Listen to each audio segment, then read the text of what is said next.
Good day, everyone. Good day, dear students. You're welcome to the Department of Psychology. I'll be your tutor for this aspect of this course. I'll be taking you Introduction to Learning. Learning is a core area in the field of psychology, and as we continue to grow, the need for learning is something that we all must embrace. As fresh students in the University of Lagos, it is important that we understand the concept of learning, not only because of us, but for the sake of people around us. My name is Dr. Gbenushola Akinwale. I'll be taking you through this lesson for the next 40 minutes. What is learning? We say learning is a process of gaining new knowledge, skills, or understanding.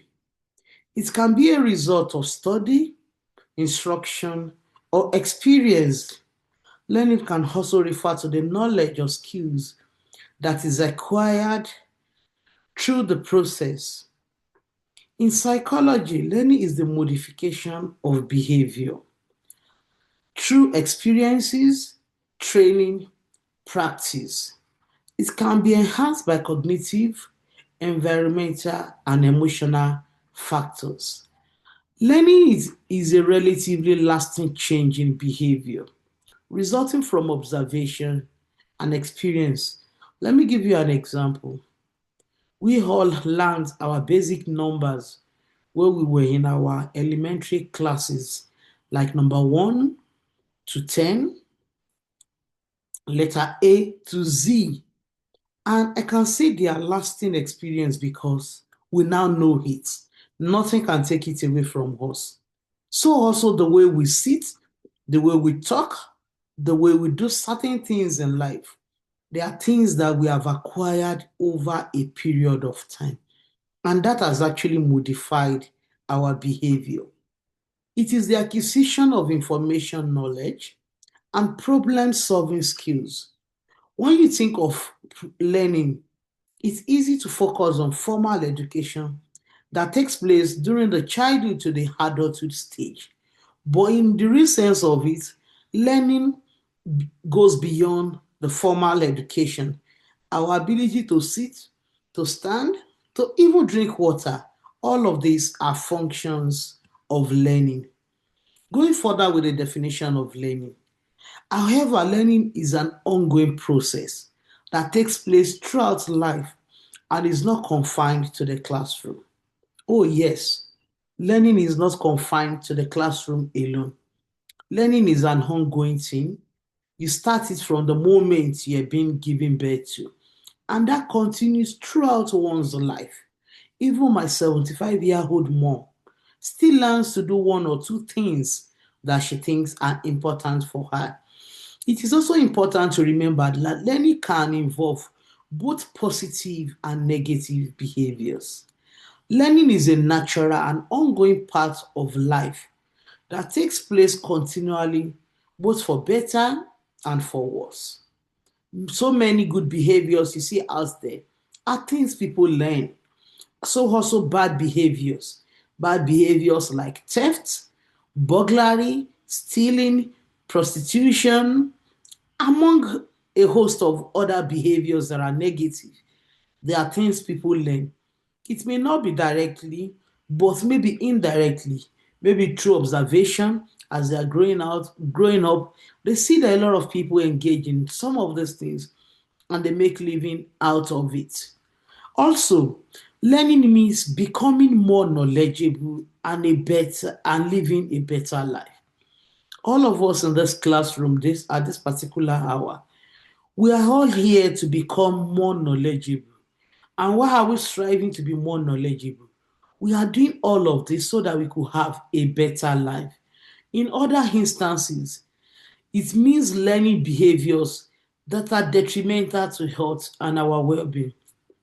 Some of us have learned how to smoke. Is smoking a good behavior? To a large extent, it's not a good behavior.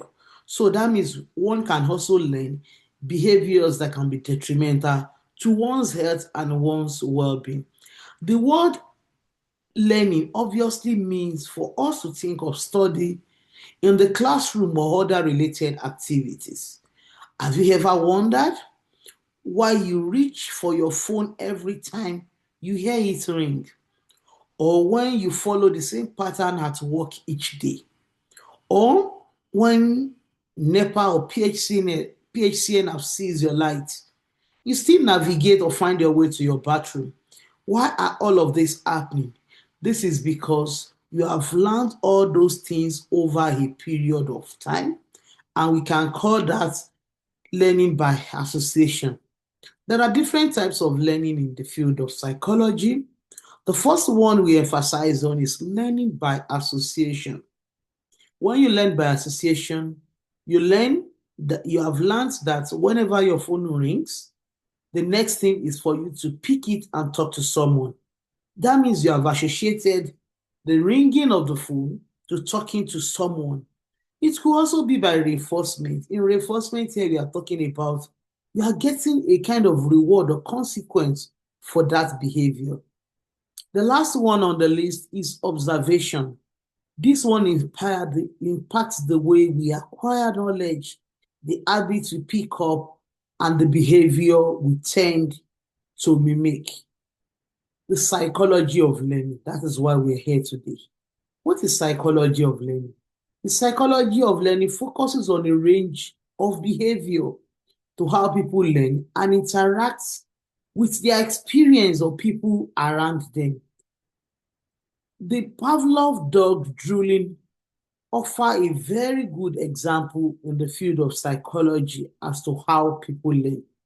If you want to learn more about how people acquire new knowledge and modify their behaviors, learning more about the psychology of learning can actually help you. Some main types of learning include the classical conditioning, the operant conditioning, and the learning through observation, which I mentioned earlier. Knowing which one is best suited for a particular situation can help you get the most of our learning experiences. We also have what we call the learning styles. There are several learning styles for all of us as individuals. For some of us, we are visual learners. We relate better with things we see. And for my video lecture, I think it's one of the reasons why I have put up this video together for you, so that if you're a visual learner, you can just sit back wherever you are and take your time to follow the classes. And you could see that there are colors into it because some people are visual learners. They prefer to relate to things that they can see. So if you're a visual learner, there's nothing wrong with you. Also, we have some that are auditory learners. For the auditory learners, they learn quickly with what they hear. It is what goes into to their ears that really sticks into their brain. So it is possible you have both visual and auditory skills. But the truth is that one will load higher than the other. You may actually be very good in visual and not be as good as you are in visual in auditory. And for some, they are auditory learners. They just need to listen to them. And when you see people like that, give it to them. When they listen to music or set of lyrics, they grab the concept. Whereas for some of us, we may have to listen to that lyrics for over and over again for us to have a good understanding of what the lyrics is all about. Also, we have people that have their own style, learning style, as read and write. So read and write is also another style. I have a colleague, a first class material with even a PhD. The best way for him to learn is by writing. If you give him a whole textbook, he wouldn't mind to rewrite the whole stuff. Whenever he rewrites, he said the brain picks it and captures it. Some, it is by reading. By the time they read by habituation once or twice, they are familiar with the concept. Also, some are kinesthetic in nature, such that you see them, they learn science very well. anything that has to do with gesture, with physical abilities, they learn it so well. So you have to really understand the kind of learning style that will suit you or that will make you function effectively. Also, learning means retaining the knowledge that you have gained. So it's beyond you learning it now. You have to gain it. You have to be able to retain the knowledge that has been passed to you.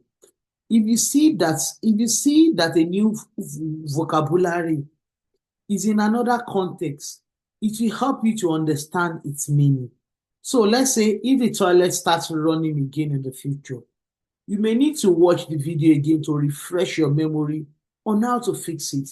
But if you have a basic knowledge of what to do, you know that whenever your toilet is running this way, this is what I am supposed to do. So also learning occurs as a result of experience. Some of us experience has really shaped us in the last few years. The learning process begins when you have a new experience, whether that is reading a new word or listening to someone explain a concept or trying out a new method for solving a problem. Once you have tried a technique for boiling eggs or a different route to your work, you can determine whether it will work for you in future or not. Some of us, the style we use in reading,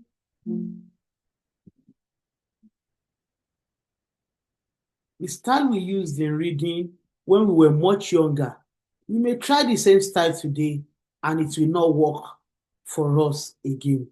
Also, we need to also understand that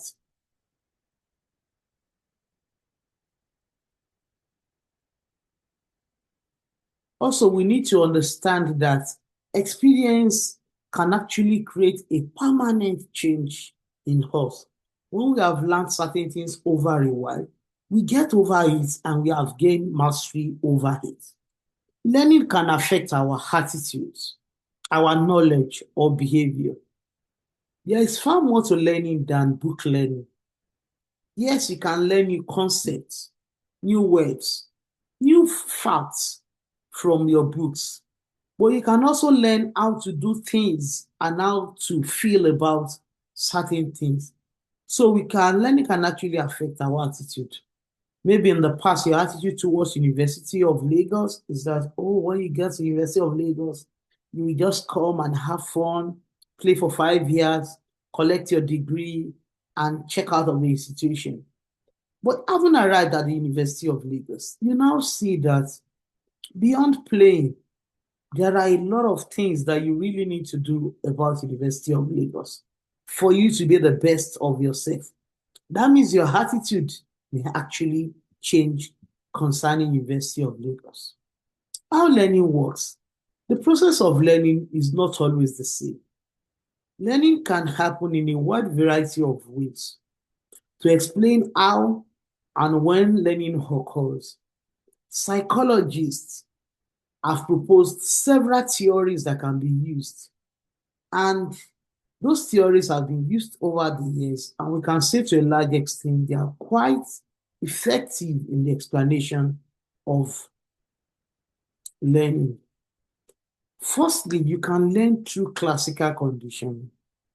Learning through classical conditioning is also what we call learning through association, and is one of the fundamental ways that people learn new things. Russian psychologist Ivan Pavlov discovered one method of learning during his experiment on the digestive systems of dogs. He noted that the dogs would naturally salivate at the sight of food. But then the dog also began to salivate whenever they spotted the experimental's white lab coat. That is, the dog you have at home. It's possible that the dog salivate at the sight of the food bowl. Also, this same dog can also salivate just mere sighting you entering the compound. Later experiments in the classical conditioning involved pairing the sight of food with the sound of a bell too. After multiple pairings, the dog eventually began to salivate to the sound of the bell alone. So this is an experiment that has been tested over the years, and to a large extent, it has been working. Another one is learning through operant conditioning. The first one I said learning through classical conditioning. The second one, learning through operant conditioning. The consequences of your action can also play a huge role in determining how well you learn. According to a behaviorist, B.F. Skinner, he noted that while classical conditioning could explain some types of learning, it could not account for everything. Instead, he suggested that reinforcement and punishment were more responsible for some types of learning than the one we refer.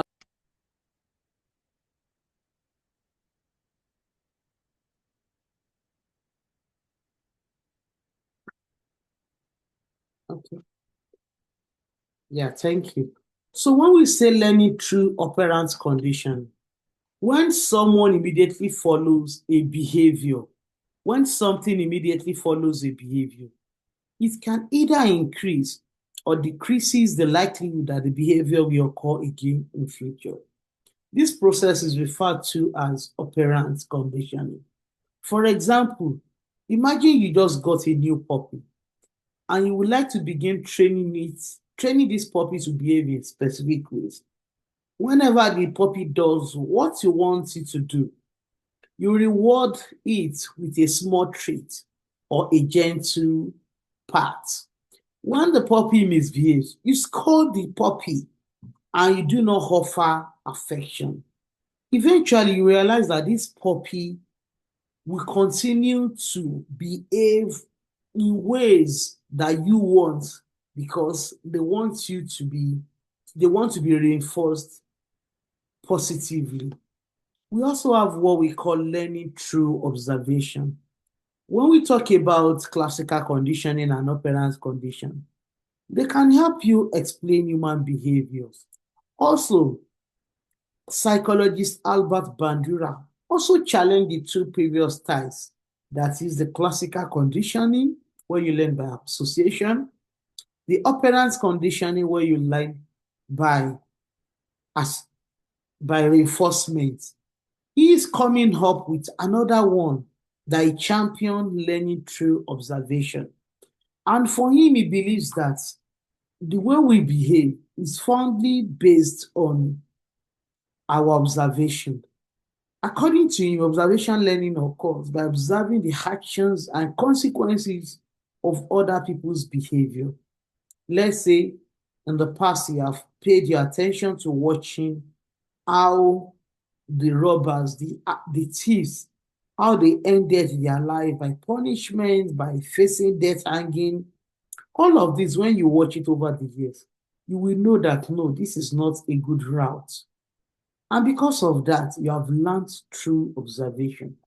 Also, let's say as we have students in the university, we have read about people that came into the university, finished with a first class, got this award, got the other award.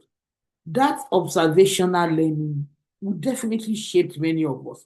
So when we are reading and we are studying and people are asking you, why are you jacking this one? You say, oh, I just have to read because going through observation, I have seen a lot of people that paid attention to the academics and today they are doing well globally.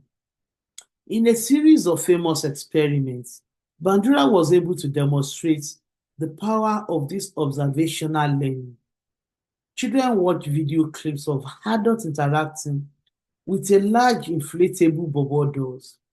In some instances, the adults simply ignored the doll, while in other clips, the adults will hit, kick, and yell at the doll. When kids were later given the opportunity to be in the room with the bubble doll, what they did exactly what they saw the adults did to that particular doll. I hope we are still together. Okay. I'm rushing so that we can finish this slide. slides as one class. What are the challenges to learning? There are various challenges that can hinder us from learning or that can promote learning. The first one is the environmental challenges. The environment you have can determine whether you are going to learn or you are not going to learn. For those of you in the university, you see that the environment is purposely built for learning. And for that reason, a lot of students thrive and do well in that environment. Also, we have cognitive challenges. Our intellectual abilities level will determine whether we will learn or we will not learn. For some of us that are struggling to learn, it may actually be beyond us. There may be other factors like cognitive impairment. If you do the intelligence test, some people's quotients, intelligence quotients, are way above average. They run on superior intelligence. Some people are even geniuses, whereas some are below average. So if you are below average, the same material you are learning for 2 months is what another person is learning under a minute or two. By implication, our cognitive abilities can determine whether we're going to learn fast or we're not going to learn at all. The third one here is motivational challenges. What are the driving factors? What are your motivation for coming to school? Are you motivated at all to do well in life? Are you motivated to learn one or two things? You see the way AI is going. You see how a lot of people are being motivated to even go into sciences just because they could have a fair share of the knowledge in AI-driven society. So now, how can we improve our learning? First, we have to keep learning. Learning is a key skill that can be practiced. One study of older adults found that learning a new skill improve working memory. It can also improve your episodic memory and reasoning. And the harder the new skill, the more it strengthens your brain. Some of us think, oh, at this level, I can't learn certain things again. What if tomorrow that is the new normal and you need to learn it? So for me, you have to continue learning as long as you live. So let's go to types of learning. There are array of learned behaviors, and we all learn differently. One of the types of learning is discrimination learning. This is when a subject learns to respond to a limited set of sensory characteristics, such as a particular shade of color. Some people, we have some students that will tell you that they don't learn on white and black. And whereas I've seen students that at the point of me writing with a red pen, the students signify that, I don't learn with red pen. I learn more with black pen. So this means that some people learn by discrimination.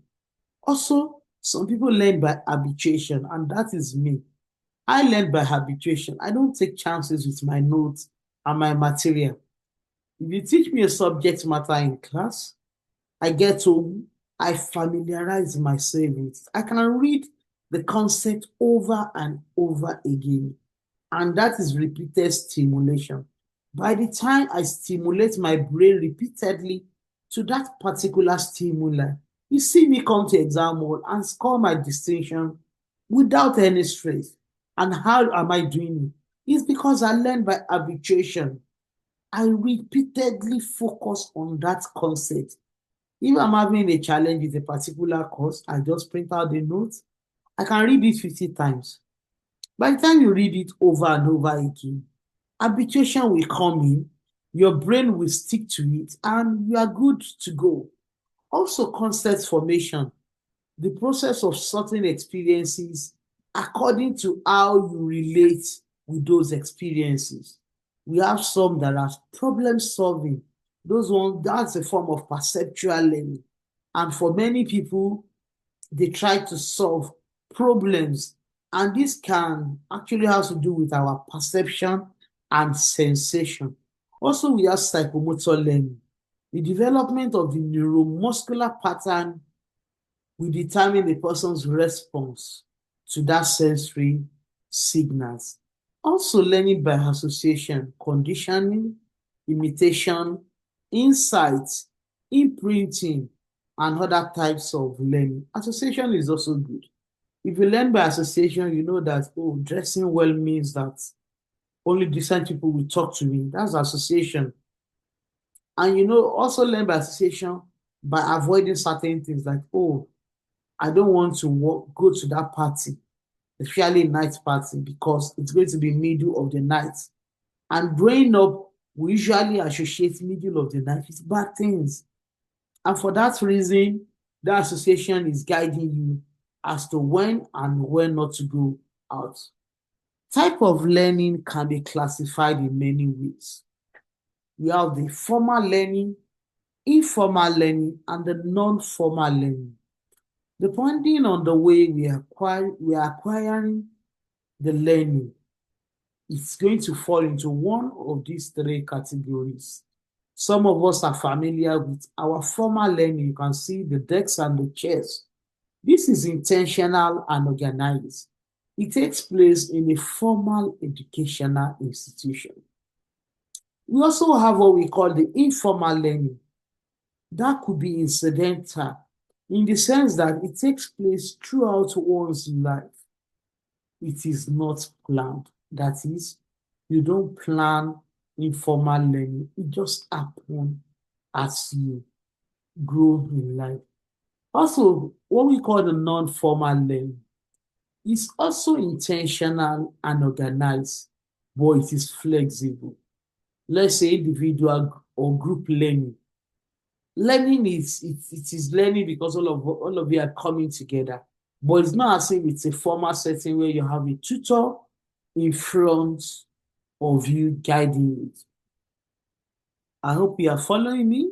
I'm gradually moving close to the end of the lecture. So, nature of learning. We have nature of learning, and one of the three natures of learning is adaptation. That is, once you are learning, you are adapting to something. Learning is an improvement. That is, you continue to get better. If you have come to university for 5 years and certain areas of your life are not improved, then we can say, oh, this person is not improving. So we expect that as part of the nature of learning, we are all improving. Learning is organizing experience. When we say organizing experience, we simply refer to the fact that when you learn, you're organizing your experience to make a better person. Learning leads to lasting change. Learning is a process.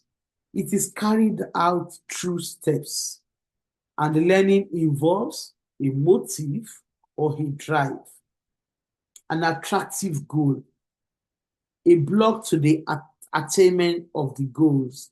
Let me just explain it further.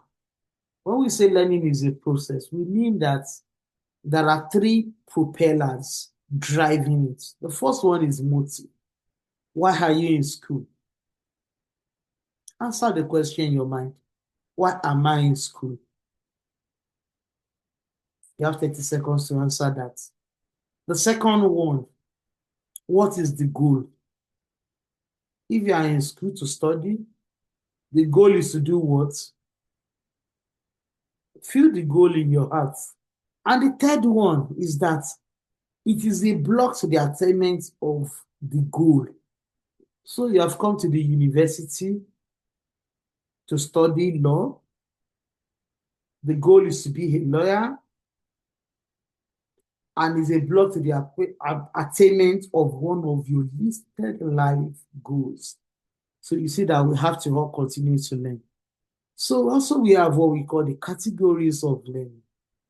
The three main categories of philosophical framework under which learning theory falls are the behavioral school of thought, the cognitive school of thought, and the constructivism school of thought. This is university. We have philosophical framework. Some are saying learning as more of behavioral. Some are saying learning as a form of cognitive thing. And some are seeing it from the angle of constructivism, where you construct things out of maybe ordinary or nothing. So let's talk about the behaviorist school of thought. Behaviorism focuses only on the objectively observable aspect of learning. Cognitive theories look beyond behavior to explain brain-based learning.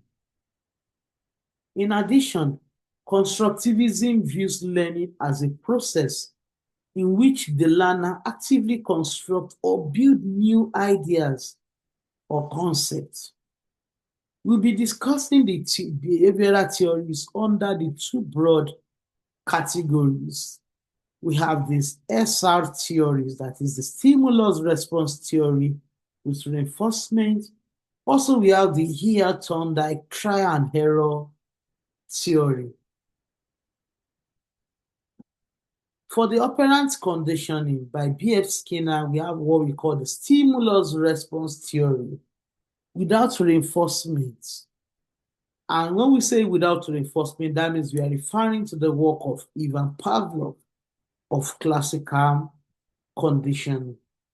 Then we have law of learning based on trial and error. Here we have the law of readiness, law of exercise, and law of effect.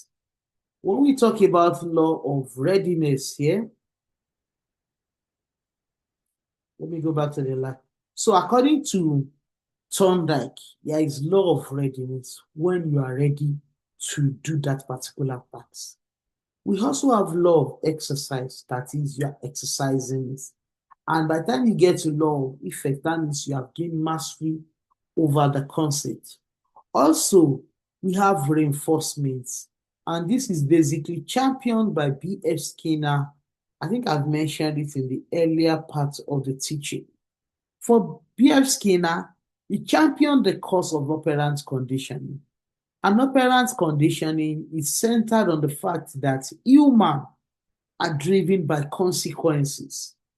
If I say, oh, if you listen to my note or you watch my note very carefully, you are going to score a distinction on the course. I'm sure that a good number of us will pay attention to it.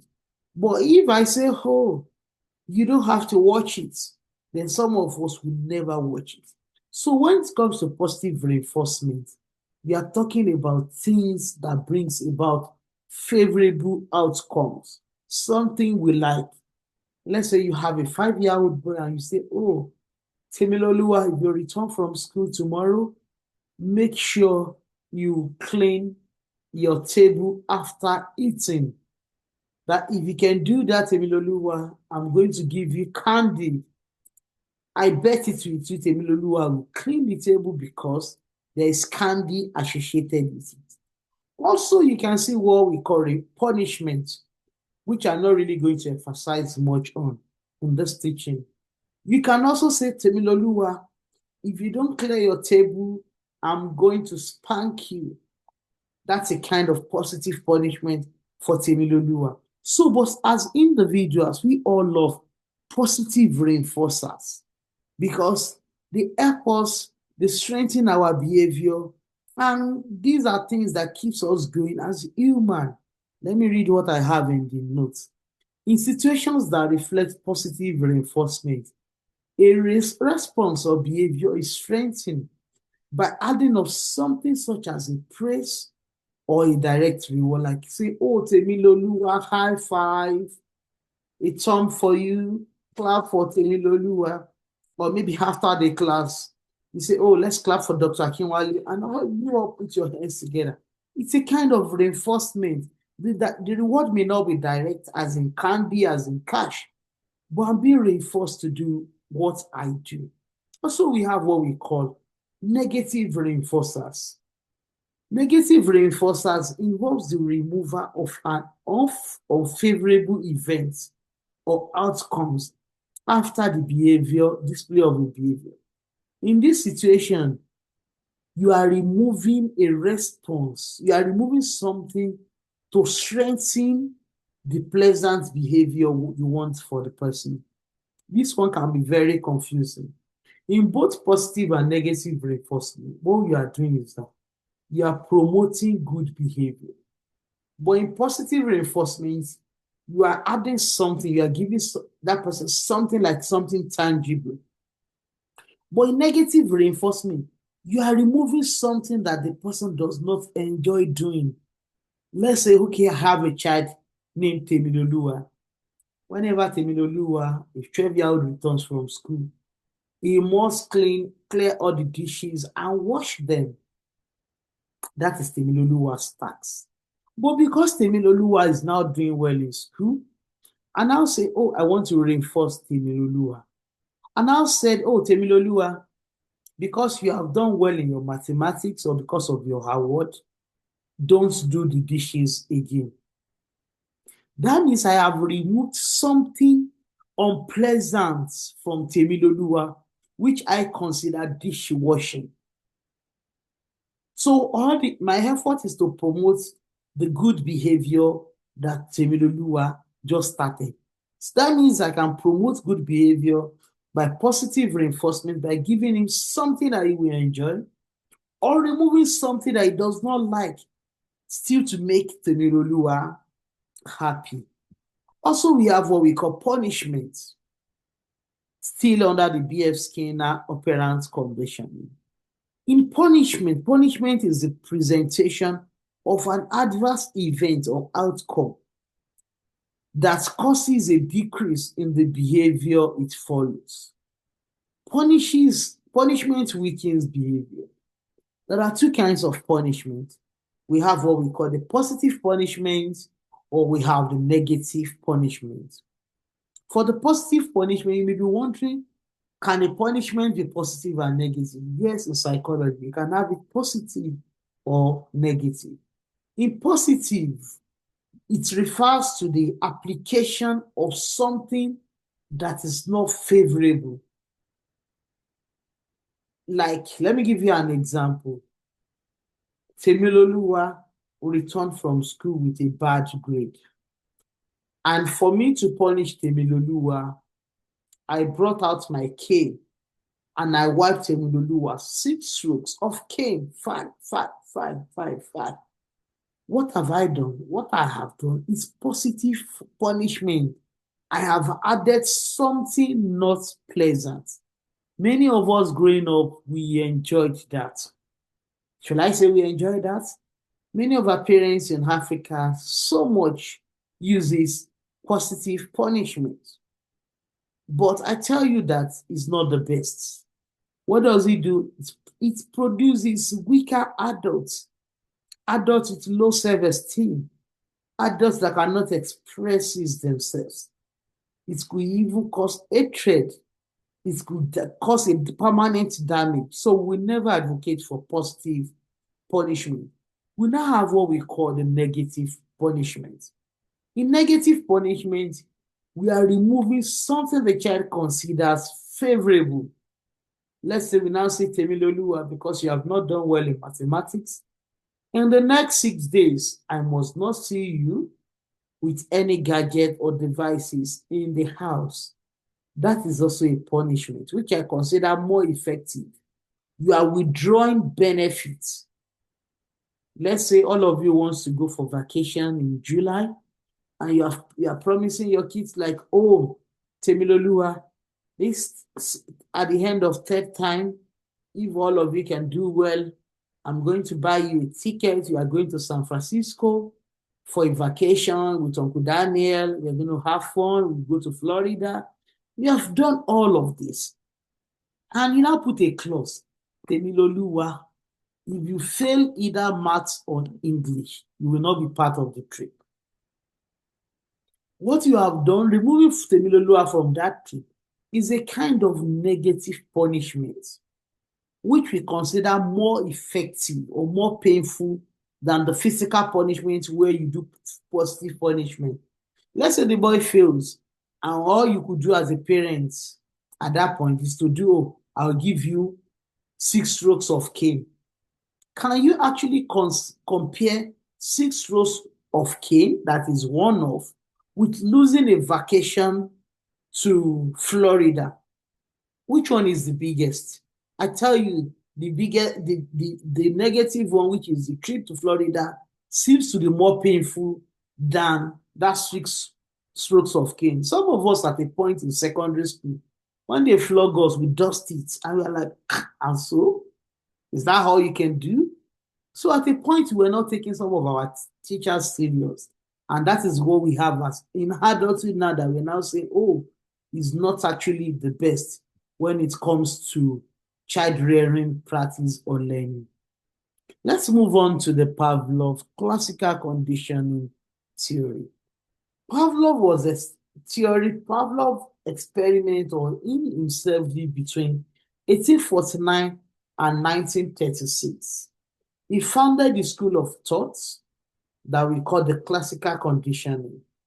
The classical conditioning is a term used to describe learning which has been acquired through experience. And one of the best known examples of classical conditioning can be found in the Russian psychologist Ivan Pavlov and his experiments on dogs. In these experiments, Pavlov trained his dogs to salivate whenever they had a bell ring. To do this, he first showed them food, which we also call the meat powder. The sight of the food naturally causes them to salivate. Later, Pavlov would ring a bell each time he brings out the food, until eventually he could get the dog to salivate just by ringing of the bell and without even seeing the food. And that is how some of us are today. By the time they say, let's go to Yamoria, you're not even considering whether the food is going to be sweet or not. Just by hearing Yamoria, you associate it with sweet food. So going by the experiments, we gain a better understanding of classical conditioning by looking at the various components involved in his experiments. There's an aspect he called the unconditioned stimulus. We call that the US, which is the food. Please, you need to pay attention to this because you have to see some of this in the examination. The unconditioned stimulus, food.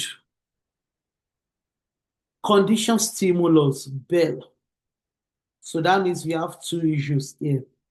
The unconditioned stimulus is food because it's a natural stimuli. It's a natural stimulus. You are not influencing food for a dog to salivate. The conditioned stimulus here is bell. When I say bell is the conditioned stimulus, naturally, bell cannot elicit salivation from a dog unless you have paired it with the dog, unless you have exposed the dog to it over and over again. And the third one here is the unconditioned reflex, or what we call the response, which we call the UCR. Unconditioned response or reflex is that once you bring the meat powder, let's say this is my meat powder, and there is a sound, the next thing is that the dog will salivate. Let's move on to the next stage. I don't think the next stage is covered in my notes here. Okay, so now for that experiment, what he now did was that after pairing the stimulus food and bell together for a while, he stopped it. I'm trying to look for my marker here. Okay. So let's say this is the food. This is the bell.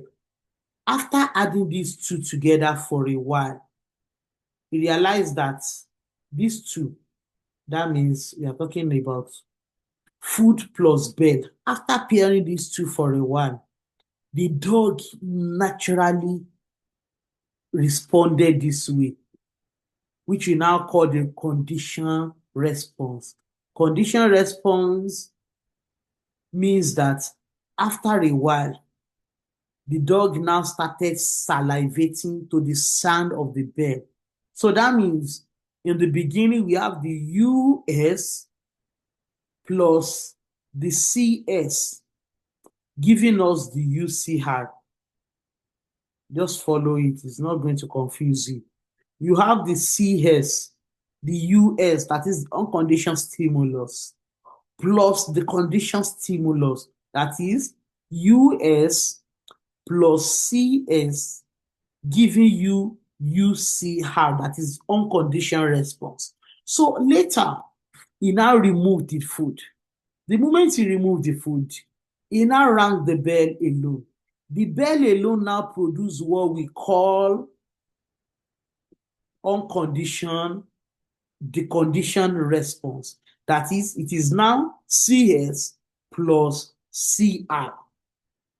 Initially, the formula used to be US, that is unconditioned stimulus, plus CS equals to UCR. But after the removal of the food, we now have the CS giving us CR. And if I use that to explain real human behavior, you will see that some of us, we are just being driven by what we see or what we hear. At a point, we now associate those things such that whether the presence of the other one is present or not, we continue to move on. So what are the other concepts in classical conditioning? We have what we call the extinction, we have the spontaneous recovery, and we have the stimulus generalization. For extinction, that's a condition response that will disappear over time when the condition stimulus is no longer presented. For this particular dog, after exposing that dog to bell and the dog salivates, with time the dog will not salivate to eat again because extinction would have happened. And then when we now talk about spontaneous recovery, let's say you have learned something in the past and you have forgotten it, and suddenly that stimulus is just reappearing, and you now remember, oh, so for that particular dog now that has been salivating to only the sound of the bell, suddenly this dog, if you suddenly represent the meat powder, you will see that there will be spontaneous recovery where the dog now remember, this is the meat powder that ordinarily makes me to salivate. Then we also have what we call stimulus generalization. This is when an individual responds in the same way to experience stimuli. For example, all animals scares a young child. And you see, for all the young children, they expect that, they believe that all animals are the same. It's just like having a generalization that all four-legged animals are cats, whereas all four-legged animals are not necessarily cats. But for a little child, that is just the way their brain processes it. Concept of classical conditioning. Also, we have stimulus discrimination. This is a situation whereby organism can learn to discriminate between stimuli. If this particular dog in that experiment now start discriminating the dog and the meat powder and the sound of the bell, we can say stimulus generalization has occurred.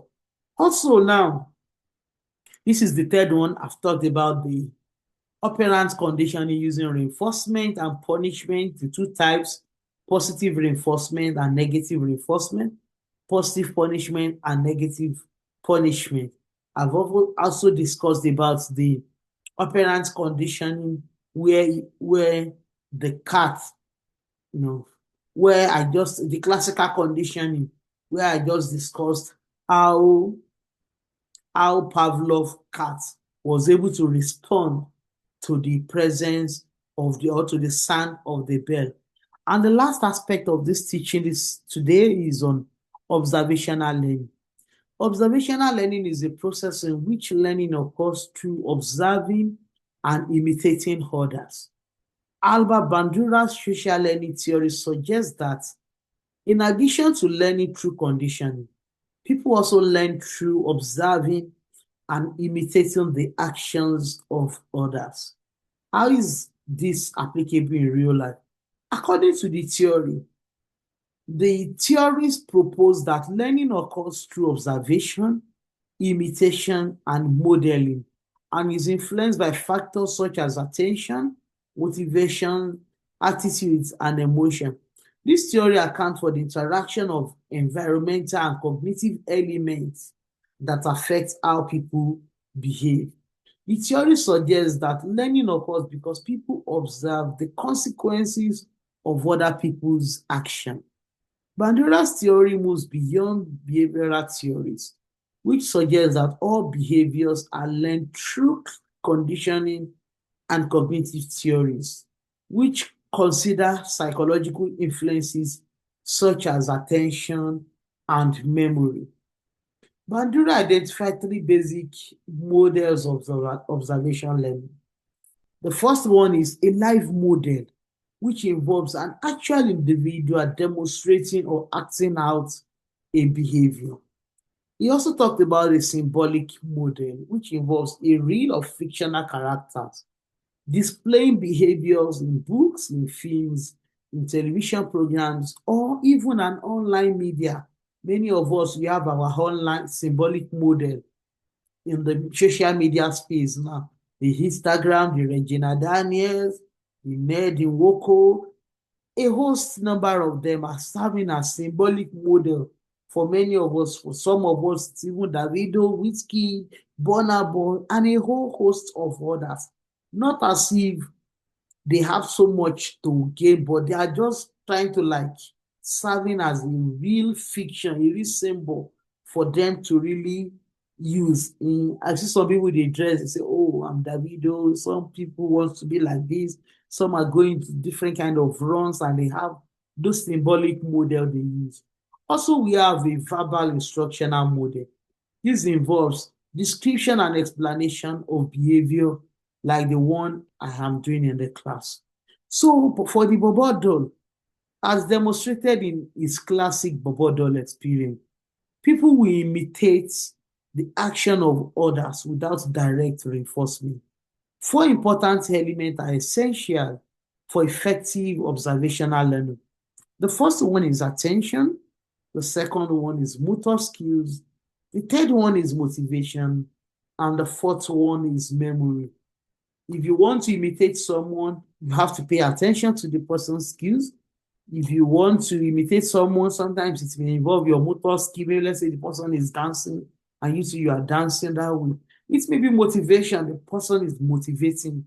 Then you must have brain that we call memory, because without your memory, you cannot really use all of this. So let me now talk about the application of social learning theory. Social learning theory has come and it has come to stay, and it's evolving. And we can see it having a place in evolution, in cultural intelligence. You have traveled to a new society. Instead of having the regular culture shock, you are not. You're just blending, you're just flowing, and they're looking at you like, oh, how come? Another one is earth literacy. You are seeing some people down with different kind of illnesses as a result of particular lifestyle. And you are telling yourself, like, no, I'm not going to follow this path. My dad had diabetes. He suffered so much. I'm going to cut down on certain things. That is what social learning can do for us. For some of us have chosen not to be addicted to any substance just because we have seen the aftermath of some people that are down with some of these things. Also, education, criminology, most of the crime scenes or the crimes that are happening around, some of us learn it through these our symbolic models, picking up things they do. Also in neuroscience, also in social media space, in politics, we want to be like the Tinubu of today, the Buhari of yesterday, the Babangida of day before yesterday, just because we have seen certain things happen in terms of influences, in terms of power, in terms of money. Also, when we talk about the algorithm for computer optimization, we can say it's a form of social learning too, because your computer algorithm will be giving you things that you have seen, if you have stayed long on a video on cooking, I tell you that throughout that day, you just be seeing videos of people cooking because the algorithm is programmed to work on what we call social learning, things you like, so you continue to pay attention to it, and with time, you just realize that you have spent a whole day watching that concept. So thank you. I will end my lesson here today. And what I have talked about is learning in the field of psychology. This is PSY-CM101, Introduction to Learning Principles. I will still have one more episode to cover for the other part of the teaching. Thank you and have a good day. Bye.